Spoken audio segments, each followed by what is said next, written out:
Nagsumiti na po ng counter-affidavit si Denise Cornejo sa DOJ para sa kaso laban sa aktor na si Vo Navarro. Dito sinabi niyang 2 beses daw siyang ginahasa ng aktor. Balitang hatid ni Salima Refran, exclusive.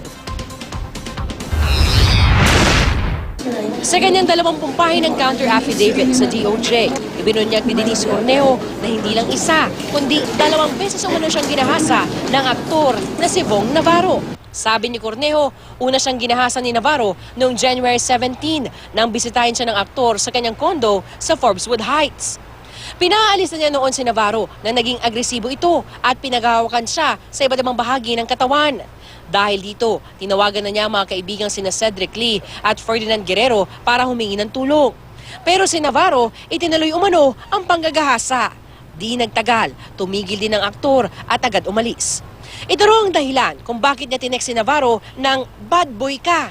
Pag-alis ni Navarro, dumating na ang grupo ni Lee at kwento na raw ni Cornejo ang nangyari. Sinabihan siya ni Lee na i-report sa pulisya ang krimen pero naguguluhan daw siya noon at kinailangan pa mag-isip.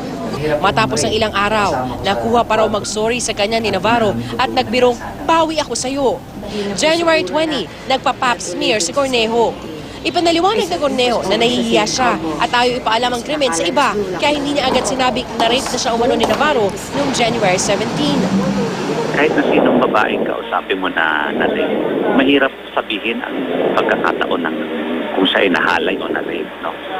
So you cannot force them to say. Wala kaming dinenay.